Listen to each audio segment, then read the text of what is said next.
Hello, good evening. Welcome to the very first Thursday edition of the most wonderful show you would have this year. That's UPfront. This show is actually dedicated to a very wonderful conversation. In 2020, Ghana birthed the successful Year of Return campaign, which commemorated the 400th anniversary of the arrival of the first recorded enslaved Africans in Jamestown, Virginia in 1619. If you have read Professor Kojo Yanke's book, you surely understand from Jamestown to Jamestown, a very wonderful landmark appreciation of that. Our campaign as a country also celebrated the resilience of the African over the past 400 years and welcomed all people of African origin to return to Africa, especially Ghana. A year later, the nation launched the Beyond the Return agenda. Because of how successful that particular Year of Return was, this was a 10-year project under the theme, A Decade of African Renaissance. And Renaissance, as they say, is actually French, which means rebirth, which is from 2020 to 2030. We know COVID happened in 2020, so some of these projects were actually projected to have been continuing in the future. It has 7 pillars to primarily provide a platform for engagements among the people of African descent, wherever they are currently living. Tonight, we'll review this venture and ask the tough questions about the progress and the course of our Beyond the Return agenda. Joining me in this conversation, the first person who is already in studio with me here is a man you would know if you were anywhere close to the Year of Return agenda because he was there. He was part of the people who put ideas on that table to let that happen. He's already helped us in the processes of getting it happening big time. Recently, he's been made a Ghanaian, so I was coming to say, but still, he's also an African-American anyway. Yes. He's the president of the African-American Association of Ghana. Diallo Sambri is also been made in Koswahili, somewhere in the eastern region, right? Yame Betre, specifically. Yes. Nana, you're welcome. Yo. I know they also call you Nana One. Nana Bakopet. Okay. Now, I mean, we'll also be joined in this conversation by the chairman of the IR Center, Professor Michael Williams, and a woman who is equally dedicated a lot of her time to do what is required when you want to bring people from the diaspora and bring them into this country. An African diaspora activist, Hannah Anochi, will also be joining this conversation. So it surely will be, of course, I mean, Prof is already on. Prof, you're welcome to UPfront. Good evening. Okay, thank you. Fine evening. Brilliant. And I understand Hannah is also joining us. Hannah, let me say a very wonderful welcome to you for joining us this evening. I hope you are doing well. Yeah. Oh, brilliant. So let's start from in studio here. Mm-hmm. Now, you have been in Ghana since 2018. 2018 is when I moved. Oh, when you moved officially to Ghana. That's interesting. Now, it was also around that time that we've had a lot of talk about the Year of Return. Yes. In 2019, it was very successful. Yes. A lot of talk about it wherever you find yourself across the world. Then we had 2020 where the Beyond the Return was started. Mm-hmm. Now, for those who may not necessarily be aware, our Beyond the Return project had the mission to first highlight Ghana as a world-class, authentic global tourism brand. World-class, authentic global tourism brand. Also, to showcase Ghana's investment potential to the African diaspora. Building on the momentum for the Year of Return to grow both domestic and international arrivals into the country. There was a key question I actually queried, and those younger people who are used to the very wonderful AI technology, I queried one of those sites about whether this Beyond the Return has been successful. This was the response it gave. Yes, Ghana's Beyond the Return initiative has been successful in many ways. Since it was launched on August 14, 2019, the initiative has successfully attracted more than 500,000 visitors, mainly from the African diaspora to Ghana. The event has had a significant economic impact on the country, bringing in more than $1.6 billion in revenue and provided an estimated 1.2 million jobs. The initiative has also provided a platform for African cultural exchange and dialogue among the continent's history and modern day challenges. Is this a reflection of the reality? Because you've not only been part of the project, but you've been here through it all. Well, I think it's important, one, if we're going to ask ourselves if Beyond the Return has been successful, is to look at how Beyond the Return was defined, right? What did the government say Beyond the Return would do? Yeah. So when you look at the 7 pillars, I would say that the majority of those pillars have been successful. However, from the beginning, I'm not sure that we had any particular benchmarks. I'm not sure that we had any particular data, measurable data that we could say if it was successful or not. But from being on the ground, I think Ghana has done a tremendous and a wonderful job of branding itself, which is one of the first pillars and one of the most important parts of the Beyond the Return. You see people from the Black diaspora of all socioeconomic backgrounds traveling here. Dave Chappelle is here now. So, I mean, I think Ghana has been very successful with the Beyond the Return initiative. That's interesting. That's a question I would like to actually pass along because it's the crux of our conversation. Even though we would also be having that conversation about why you are in Ghana, what Ghana can do differently. Of course, even this December, you mentioned Dave and others have actually trooped it into the country. Let me ask you, Prof, this question. It is a question that was part of the earlier debate. When we did Year of Return, the concept really was remembering a very dastardly act that happened 400 years ago. Some are still uncomfortable with what appears to be an exploitation of that into what is tourism and the very things that come out of that, as in seeking to profit from something of that sort. Is this still an argument on your mind, or you think by now we should put that to rest? No, I never really thought it was a argument. It's just we have to remember the horrors and the suffering and atrocities that we experienced. And so this was a great opportunity. The fact that income came out of it is okay. It would be ideal if this income, this revenue, this profit could be earmarked towards development and not necessarily just in the pockets of individuals. But the fact that Ghana took the initiative to highlight what happened as a result of transatlantic slave trade, it makes perfect sense. I mean, after all, probably a significant amount of those of us in the diaspora come from Ghana in particular, and West Africa in general. So I never had any problem with it along those lines. Now, that's interesting, but let me bring it a notch here on this one. Hannah, the question I wanted to ask you first is, this December, you've had friends and family around. You are an ambassador in your own right, getting Ghana and putting us on the map in very different ways. How has it been like? Are you also shocked, like many, to read about who's here, who's not here, who's actually just bumped into Ghana from all over the place, and the people you keep discovering are also here from all over the world? Yeah, that's a great question. Like you mentioned, I am Ghanaian American, so I've been coming back a couple times in the past couple of years. But since the year of the return, I think it's been amazing to see just the energy around returning to Ghana from both folks like myself who are Ghanaian American, as well as those who are, don't necessarily know where they come from or are Black American or seeking to find the roots. So I've been encouraged by seeing just regular folks from all types of socioeconomic backgrounds coming to Ghana to both explore and understand the culture, as well as find some sort of connection to their roots. Of course, it's been great to see celebrities like Dave Chappelle, Chance the Rapper, Vic Mensa here in Ghana, a place I've been coming to since I was a child. It's wonderful to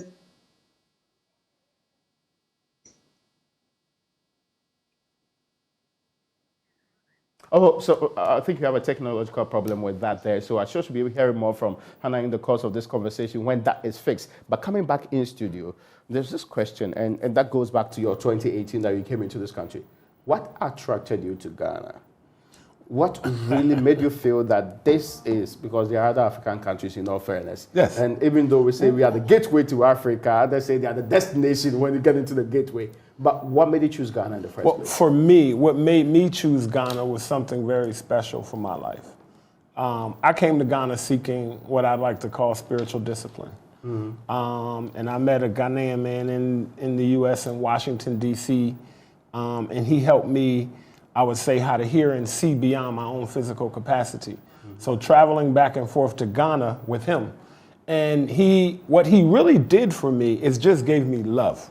Okay. First time meeting a man, he invites you to his house, and offers you a cold drink and offers you food, and then just begins to kind of pour himself into you. Now, once I came to Ghana, it was a little different, and I began to think about how do I help more African Americans get to Ghana? How do we help people of African descent touch the continent? My first time in Ghana was 1988. I know I look 19, but I might be dating myself, right? So Senegal was my first love, forgive me, and I had traveled back and forth to Senegal, Mali, Guinea, and other countries, but when I came to Ghana, I realized that Ghana is a soft place to land for people who are interested in seeking their ancestral heritage, culture, and memory. It's an English-speaking country. And to be very honest, when you look at the historical framework, it makes a lot of sense for Ghana to be leading the way as it is. It's the first independent African country. Its president, Kwame Nkrumah, went to an historically black college and university. Many smart, bright, and famous African-American leaders were involved in the African independence movement, Malcolm X, Martin Luther King, Langston Hughes. So Ghana is not new to its relationship with the diaspora. It's actually something that it's done since it became independent. But I love the fact of what's happening now, and that relationship is growing, and it's pushing and leading other African countries to do the same. Okay, now I get you, Bounce. Is that the same that your colleagues, your friends who also come to Ghana say? No. So, is it dependent on the person, or is there a commonality that drives everybody towards Ghana? When you're outside of Ghana, in the U.S., African Americans, I think we need to realize that the majority of the world media has done the best job it could to keep people of African descent away from Africa. Right. It's not like Africa is promoted in the media in the U.S. and other places as a tourist destination, as a beautiful place, as some place where you can come and live abundant, as some place where you can go and claim your birthright. So what this has helped to do is shorten the distance. It's helped people move traveling to Africa from a bucket list item to a must-do checklist item for next year. So people are getting real familiar because we have this ancestral memory. We have this 400 to 700 year gap for those of us who can't necessarily trace our ancestry back to our home village. If I ask you where you're from, you'll be able to tell me, this is where my mother's from, this is where my father's from. You still have a native tongue that you speak. Yeah. So it's an emotional, psychological, it's a serious connection for those of us who have been longing to come home. And Ghana has done a wonderful job in welcoming us, but there's still 500 miles to go. That's what we'll be talking about in the course of this conversation, because we were looking into the future. And as I did bring in Professor Williams, I was asking the question about what makes Ghana attractive to many people, and it differs. I've met people over the weekend who are just interested in where the party is in the Republic of Ghana because they've heard something called Dirty December is happening in Ghana. I've heard others too say that they've been traveling across the country looking for tourist sites to connect and have a proper appeal for what's supposed to be their ancestry. On the whole, what exactly is uniquely Ghanaian that pushes this beyond the return agenda and makes it proper for every person to connect? For me, it's Africa. I'm early on, I'm a Pan-Africanist, and it's just getting to Africa. Ghana does have, unique characteristics, largely as Diallo mentioned Nkrumah, and early on, it was a citadel. Malcolm X called it a citadel of Pan-Africanism. But for me, again, it was Africa. I just had to have Africa. And so there was a job. And so that's what got me here. But of course, Ghana's a great country, great people, great. But I could, I'm not nothing against Ghana, but I could be in Dar es Salaam, I could be in Dakar, I could be in Bamako. But I'm here in Ghana, I'm very happy. But it's a rising of consciousness amongst African people globally that Africa's home and this is where we belong. Is that really what the truth out there is? Yes, Professor Williams, because there's still a lot of thinking that this is a place that's backward, this is a place that's not evolved, this is a place that lacks development in many facets, and much of it, some of it is true, actually. That's there. I'm saying it's a growing consciousness. That's there, but not as much as before. Because of the hostility and the antagonism that you find in, outside of Africa, is pushing people to think more clearly. And so, yeah, that's still there, but it's becoming less and less. And you have a growing consciousness among peoples of African descent, Africans globally, to want to connect with Africa. Now, I'm asking you this because there's the conversation that when I come to Africa, and so what? And then what? If I connect with my heritage, what is the point? Oh, it builds up your sense of who you are, and it connects you to like other people. It builds your sense of identity and gives you self-esteem and gives you a purpose, gives you a vision of what we need to do as people. So it's not just heritage and then what. Heritage is critical. It's I think Marcus Garvey said, "A tree without roots can't stand." So it gives you strength. God made me stronger. I mean, I was already strong, but it made me even stronger to know who I am, and I'm firmly rooted. So Africa is very important for the African abroad, not as if heritage is not important. It's critically important. And so, part of our problem is we think so lowly and poorly of ourselves. And so Africa can help us to see ourselves in a better light. That's a good thing. I'm sure later we shall have the conversation about, what exactly is it about Africa that makes people want to connect more beyond that. But let me bring in Hannah, because there's this question I want to ask her about what she tells people. The people you came to Ghana with this time around, what convincing was required before they could say, well, we are following you because we also want to see Ghana? Yeah, that's a good question. I wouldn't say much convincing was necessary, especially since 2019 was such a big year, the year of the return. A lot of African Americans were just excited to have the opportunity to connect with some semblance of potentially their heritage. So I think having seen the energy in 2019 and the folks who were there, the folks who may have missed it, I personally did not have to do that much convincing. But again, as someone who is Ghanaian American and has been making the trip at least every couple of years to my personal experiences, my experience studying abroad at Legon, and talk to folks about both the fun times. We all know Deti December is a great way to get people in the door, but also talk about my connection to my heritage personally. Now, I need to ask Prof this question, and that's the question I'll be asking you too. You wanted to say something before? No. Yes. That question I was actually talking about is just connected to one of the key things that we sought to project during this Beyond the Return. And that's a question because it's significant. It is significant. It says Ghana as a world-class, authentic global tourism brand. We are seeking to project Ghana in that light. Do you truly think Ghana is a world-class, authentic, global tourism brand in its current form? It's becoming. Okay. It's early. It's young. When you look at tourism, to a sense, you could say Ghana maybe in its adolescent stage, not a teenager yet. There are a lot of things that need to happen for Ghana to be that. Ghana needs a lot of help with hospitality management. Ghana needs a lot of help with customer service. Ghana definitely needs more sleeping beds. And then some of it is things that the government has to do, and some of it is things that business people have to invest in. We need better roads. We need, so there are things that, of course, have to happen in order for Ghana to actually become that world-class brand tourism destination. I think that it's growing. But I think that there's a lot more work that needs to be done. We'll go into details of that because it's important to me.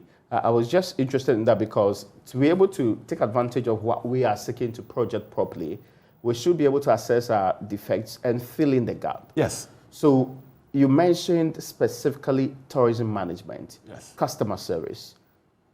Is it from experience or is it from some work you've done that you think that there are defects in there? I mean, of course, I, for example, hate waiting. And there's a lot of waiting that happens in this country. Bro, so, I live in Ghana like you. Yes. So I experience everything that everybody lives in Ghana experiences. Mm-hmm.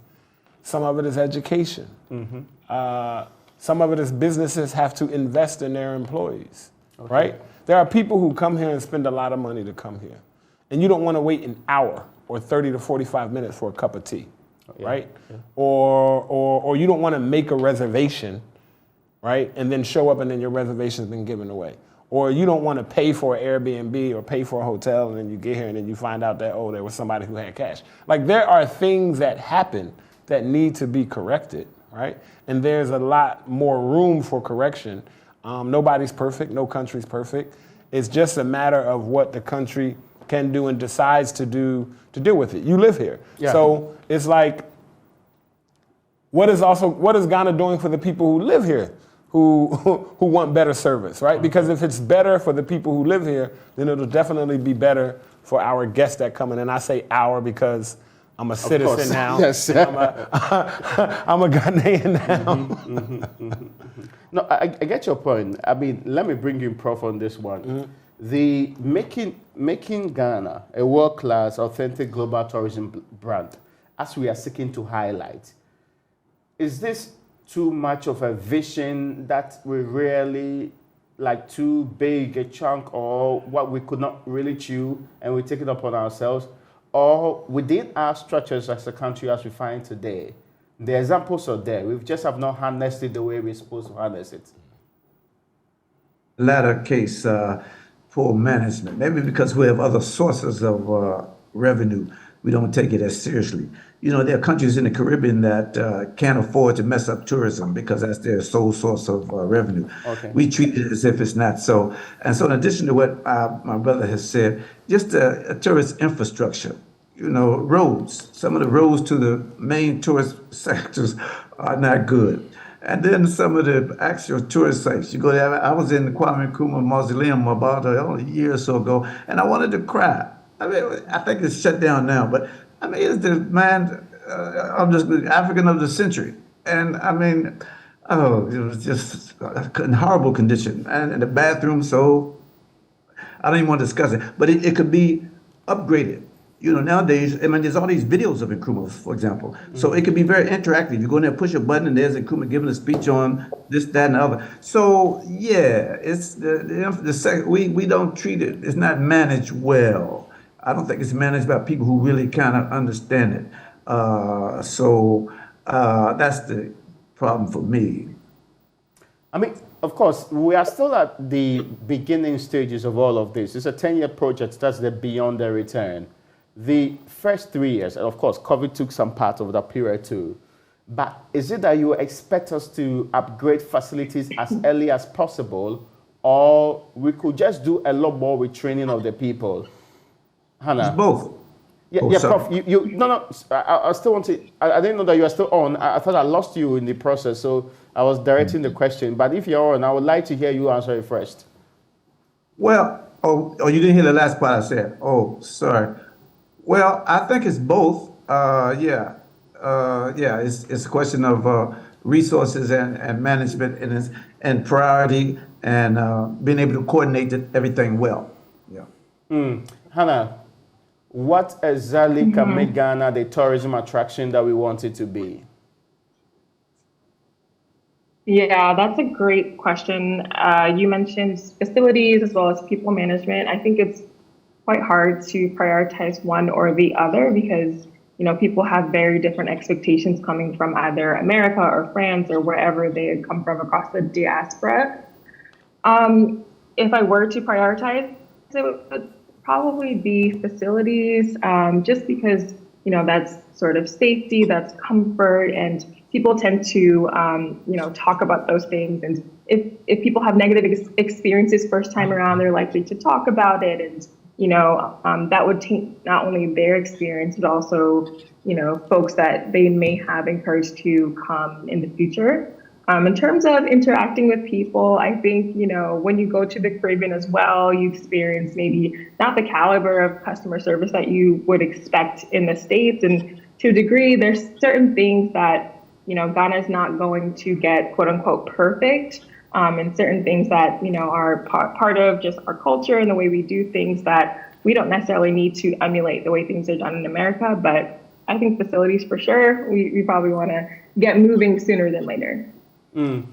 I think Hannah said something that's very important, which was we may not necessarily want to emulate the way things are done in America or in the West. That's true. And I think it's important for Africa, as Prof said, to really define what tourism is, heritage tourism, and what that is for itself. Okay. Granted, there are some international standards that everybody spending money on a service or a product is going to want.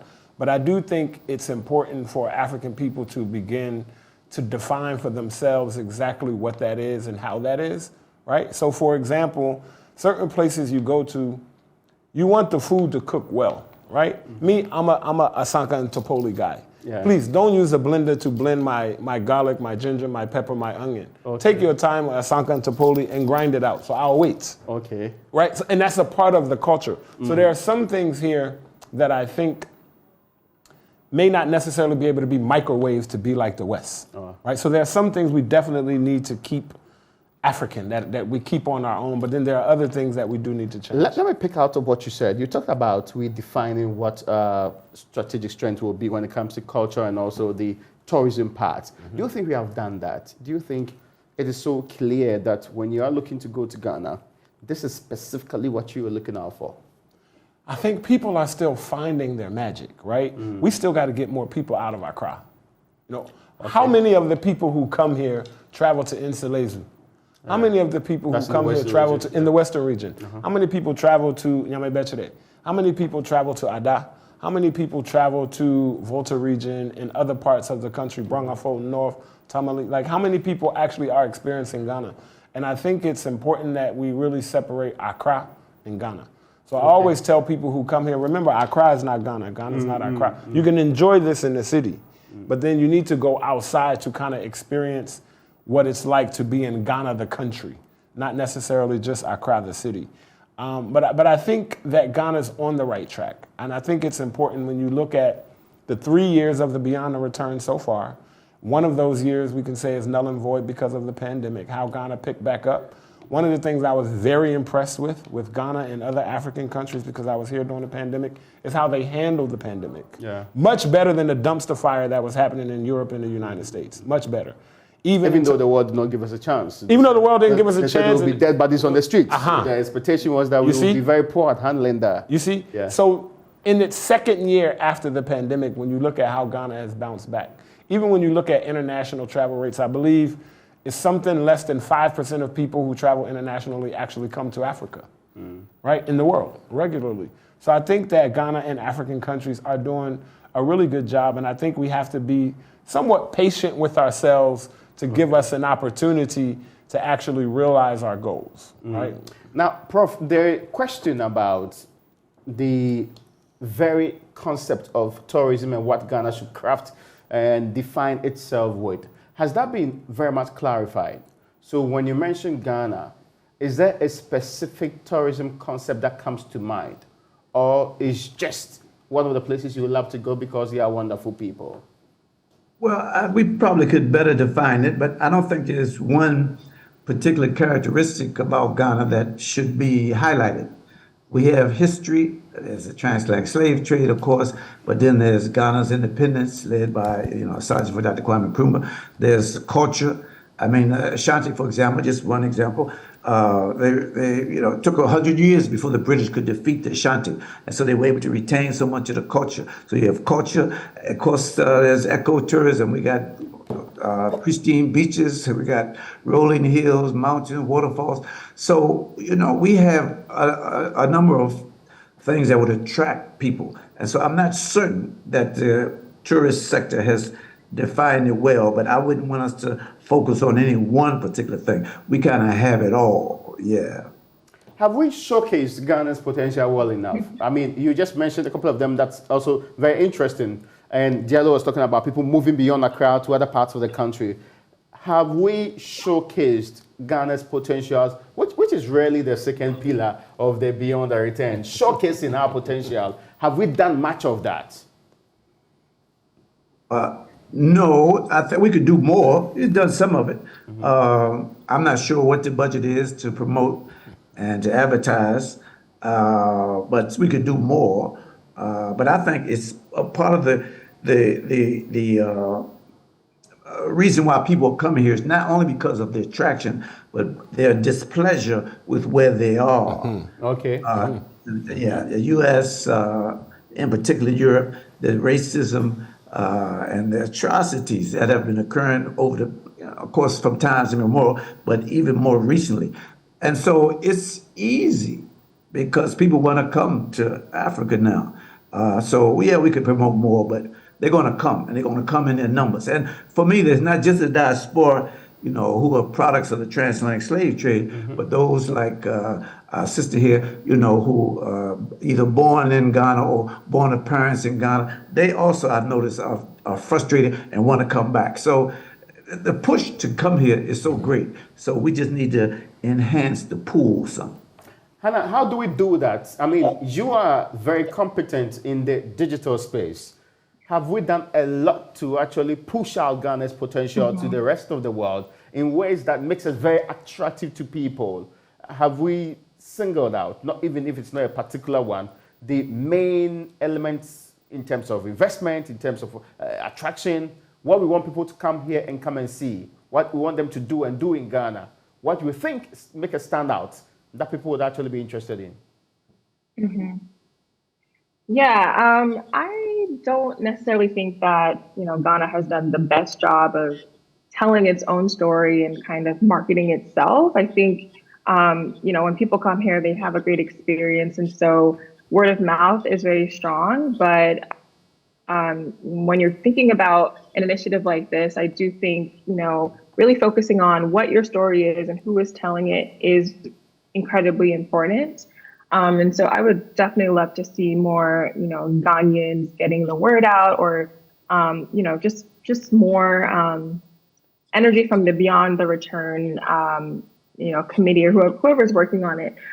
Because right now, I think the main things that I've seen, at least amongst folks that are from the diaspora who've never been to Africa at all, is an interest in, really understanding the transatlantic slave trade. And then, of course, an interest in just kind of like the professor was saying, really just seeing what it's like to go to a country that is primarily Black. That's something that many people have never seen, never felt. And it's a very powerful experience that I think gets people talking and gets people, coming back to Ghana. But again, if we want to think about the breadth of experiences you can have in a country like Ghana, like the professor was saying, you had a very beautiful explanation of Ghana, rolling hills, waterfalls.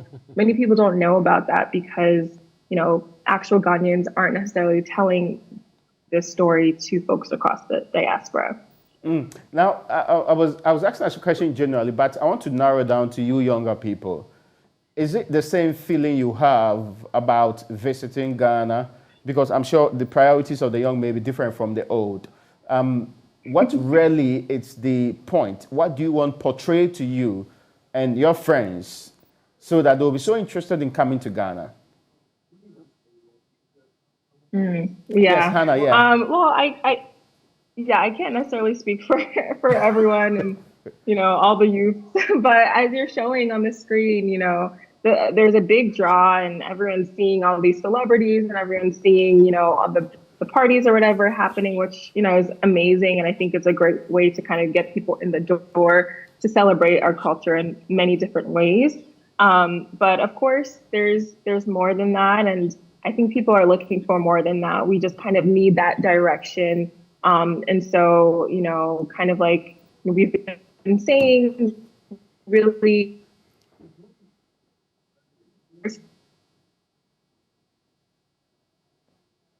ones, I think one of the first for Beyond the Return is really kind of expanding tourism sites and allowing us to kind of see beyond what we normally go to. So yeah, I would say, of course, the parties, the events. I think, the event, the festival that Chance the Rapper and Vic Mensa. Okay.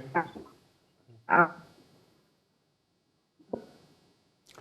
seem to have a very terrible line with Hannah. If I'm able to fix that, I'll get back to Hannah. And I'm interested in the part that she's actually elucidating, because I was talking about how younger people also see this, because that's really the next 3-4 decades, the people who will be making the major decisions that many will be relying on. And that's important. Whether there's, however, a question, though, on one of the pillars. You want to say something quickly? I want to talk about that question. And I think it's important. I think it's important for us to realize that we actually get the right to be everybody who we are at the same time, right? Okay. That means you can go to the dungeon, Cape Coast or Elmina, or even San Antonio out in Axum. You can go to any of the dungeons or any of the castles. You can have this reflection of the transatlantic slave trade. You can cry, you can laugh, you can scream, you can go through all of the historical heritage. And at the same time, you can go back to Accra that same night and go to Bloom Bar and pop a bottle, right? Okay. I have a saying that says, we pour libation for the ancestors and pop bottles for the living. We are alive, we are here. We are full and whole human beings who have a range of emotions. And I think it's important that we don't try to force each other to choose one or the other. One of the beautiful things about Ghana is it has a really delicate mix of tradition and modernity, right? You can, on one hand, I can go to Mango's in East Legon and I can get omotuo, or I can get red, or I can get traditional fufu and eat with my hands. And at the same time, I can go around the corner to Gastro, another black-owned restaurant, and I can get a tomahawk steak. Yeah. And I think having the mix of all of those things is extremely important. It's extremely important. And I'll say something about African-American Association of Ghana and how having people here to help capture and help people who arrive in Ghana find that magic, feel it, and then want to stay, and helping them to kind of immerse themselves in the culture and get to what's next beyond their initial visit. Now, there's the question I wanted to ask next was more to do with as an investment potential. Have we done enough of that? Have we told the people where we want you to invest, what to invest in, and where you're likely to get better returns investing in this economy? You know, I think that Ghana could do a better job. I think that GIPC does a good job. And I think that there are a lot of SMEs that deserve investment opportunities. But I'm also one of those people who feel like it's not for everybody. So I appreciate the maze a little bit, right? I appreciate the fact that you can't just come here and grab it. I appreciate the fact that you still have a traditional system and people who own land. I appreciate the fact that Ghanaians have a lot of respect for their culture, and sometimes a door might not open until you visit somebody's house, until you go to a funeral, until you learn a little bit of the culture, until you can say, Wahonta Sam and Hoye, until you can get a little bit into the culture. So I'm one of those people who appreciate it, because it's not a question of if Ghana or if Africa is going to be redeveloped. It will be. The question is who. Right? And do we want Africa to be recolonized by other major brands and corporations basically doing the same thing? Kwame Nkrumah gave us the blueprint in neocolonialism. He told us exactly what happened, right? Now, do we want that to happen again? Or do we want to make a direct pathway, and do we want to make sure that we are creating streams so that people of African descent, well-meaning people of African descent who want to come here to create business and make money and also help communities develop, have an opportunity and have the information that they need. So I'm one of those people who believe that maybe it shouldn't be as easy as it is, you know, in other places right now. Okay. To give Ghana some time to build itself up, to make sure that it can manage it. Because is Ghana really ready for 500,000 people to land in December? Right? We need to work on getting more people out of December from January through November, right? I get you. You understand what I'm saying? Yeah. Do we have enough beds? Is there enough? You know, it's like, be careful what you ask for, because we want Ghana to have all these things right now. And if they all come right now, will we be able to manage it well? Now, I want to bring you, Prof, to this question.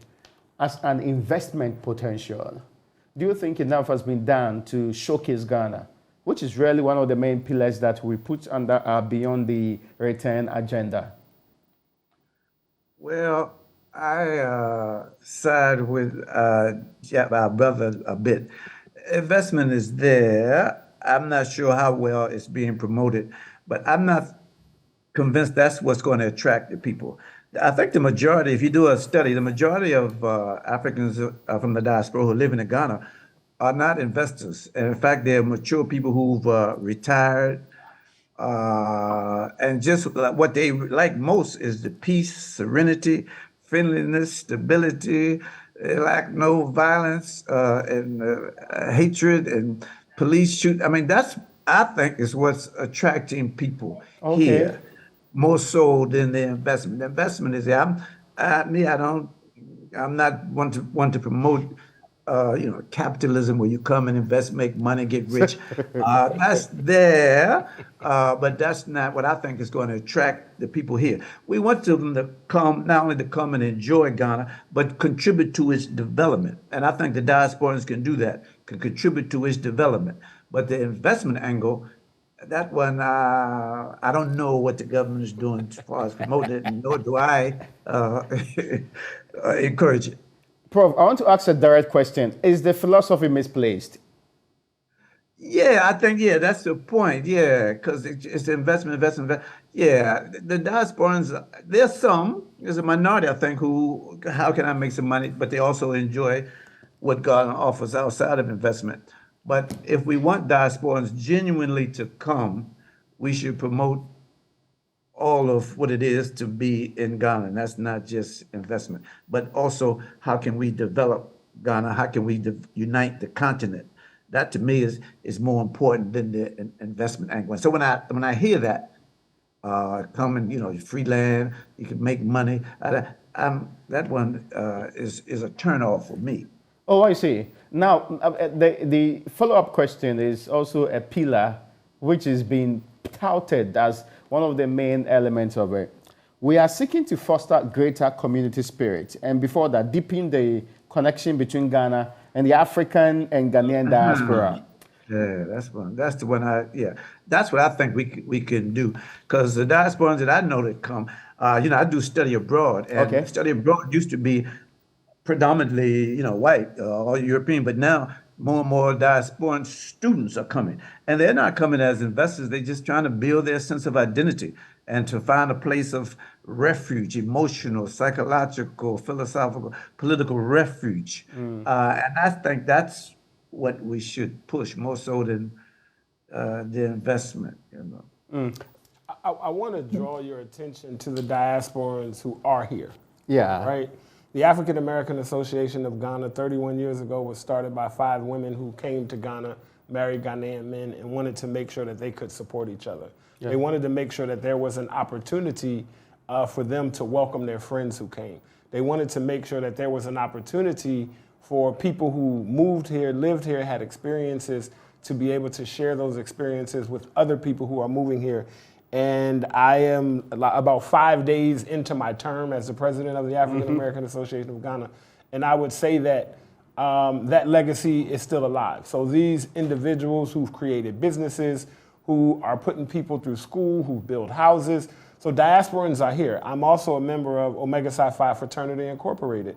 And every member of the Pan-Hellenic Council, Black Greek organizations is here. My fraternity has done over 100 boreholes in the country. There are other fraternities and sororities here of African-American roots that are doing a lot of work in Ghana. So the diasporans who are here, as Prof said, many are here to retire, enjoy the peace, but some of the younger people who are here are out in the streets doing work, doing community service. And I don't think it's, I think it's okay that people can come here, explore their birthright, as well as give back to the community, create wealth, as well as give back to the community. So there's a lot that is happening in Ghana with the diasporans who are here as well. And we're going to have some people who come and party, right? Yeah, that's true. I think I might have saw you at one of these parties in December. Right? So we're going to come, we're going to party at Afrochella and do that. But at the same time, we're going to go to the village, we're going to, pick up trash, we're going to clean the beach, and we're going to do all of those things at the same time.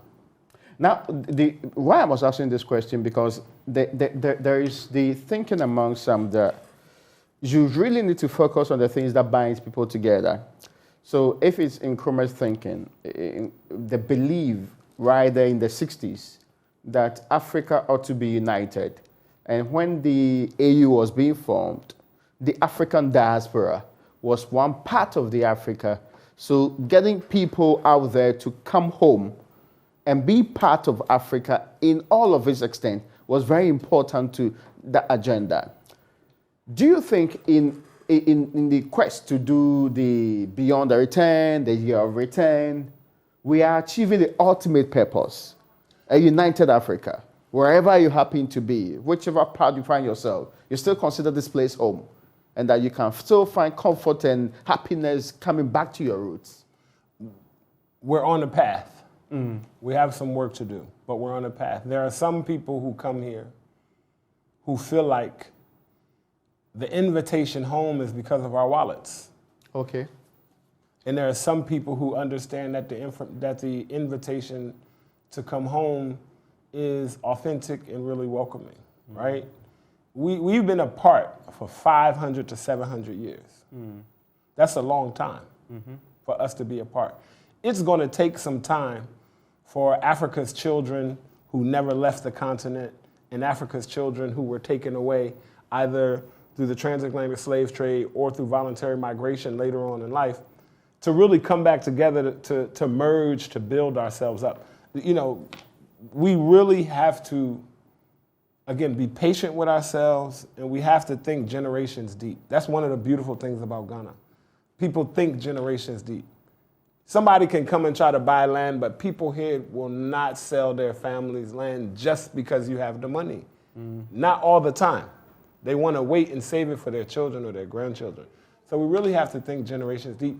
But that also can't be an excuse for us not doing the best that we can do right now.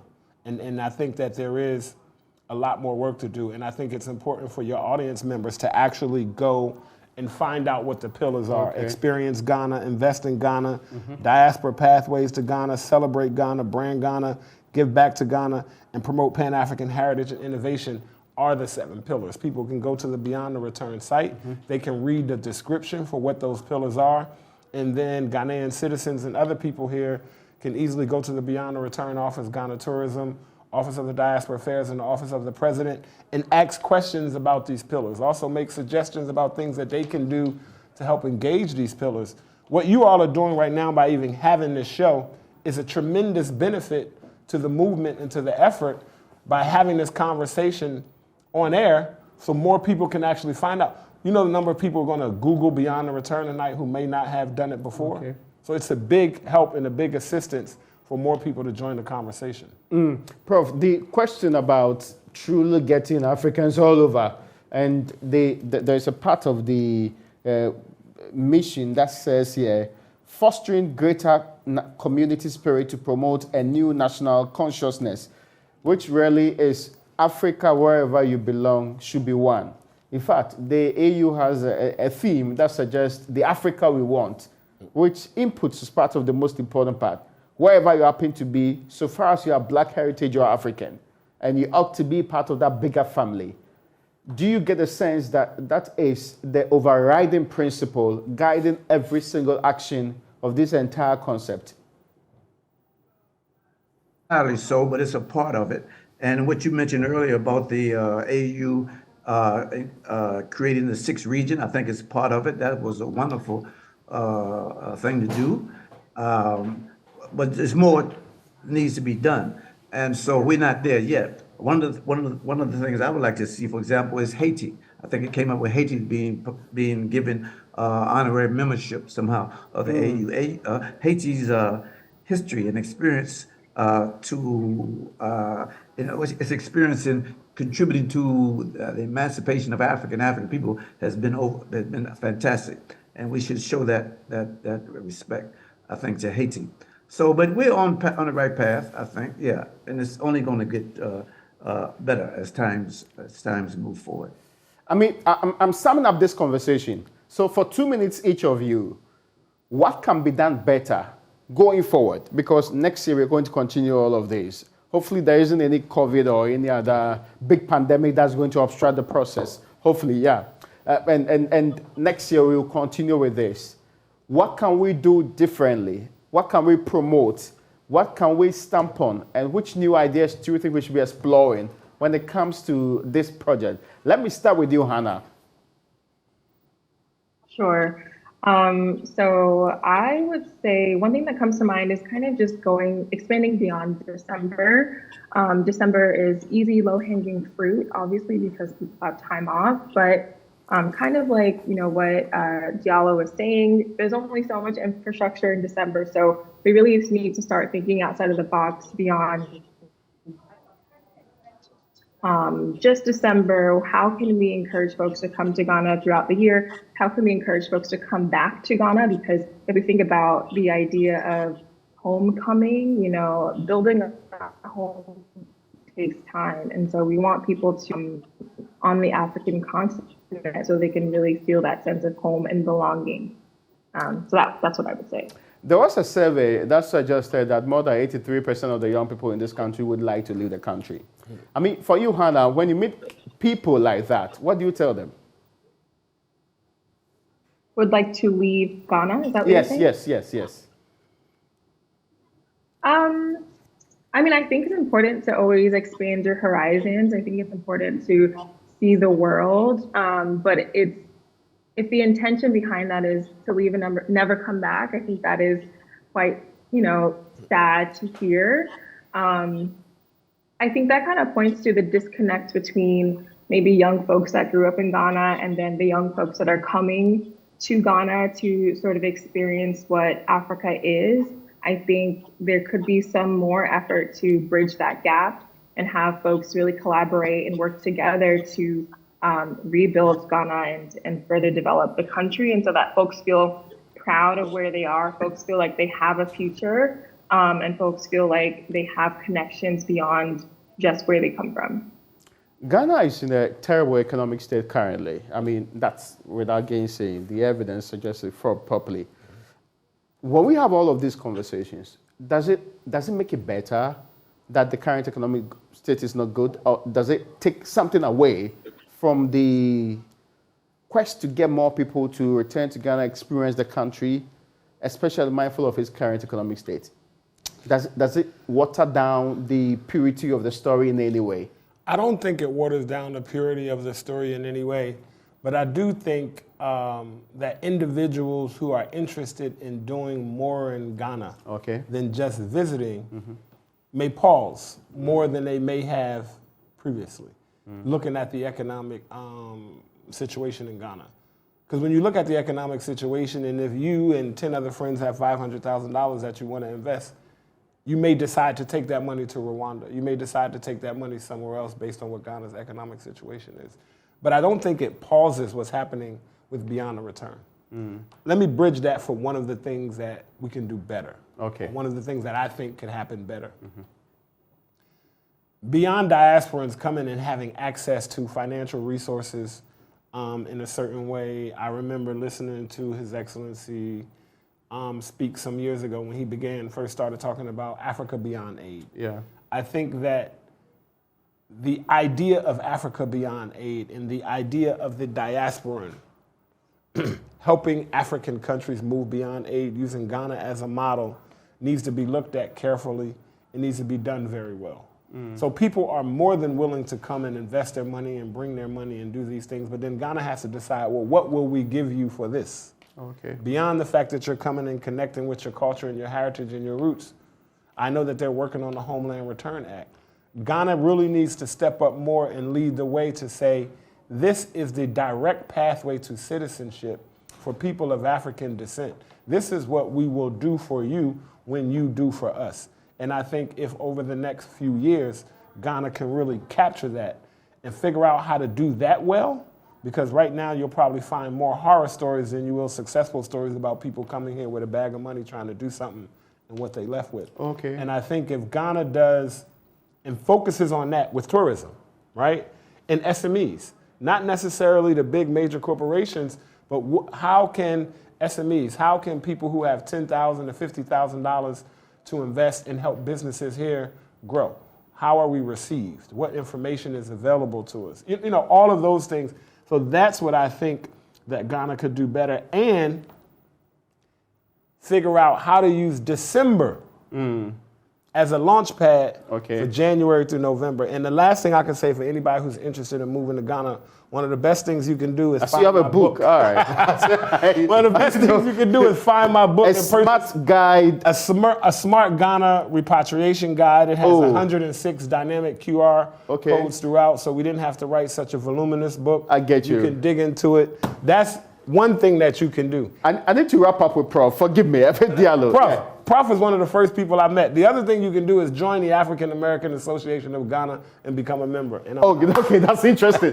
Prof, final words on what can be done better to promote the Beyond the Return agenda. Also, the Pan-African Imperative. Yes, I see you have a book there too. Yes, right. Revisiting Kwame Nkrumah's vision for African development. So yeah, there's so many things we need to do.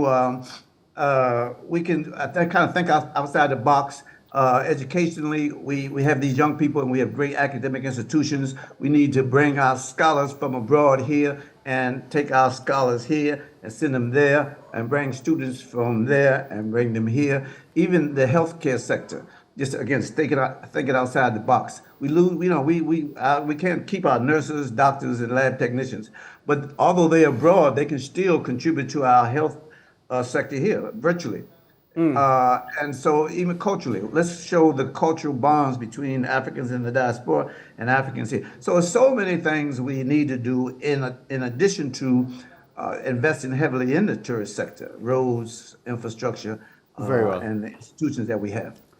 I am most grateful to you, Prof. Hannah, and also to you, Nana One. Yes, I sir. am grateful that you joined me in studio. Folks, that's when we end today's edition of UpFront. Many thanks to you for joining us. I'm grateful to you once again. Thank you. Make sure you come visit me, Nyame Bechele.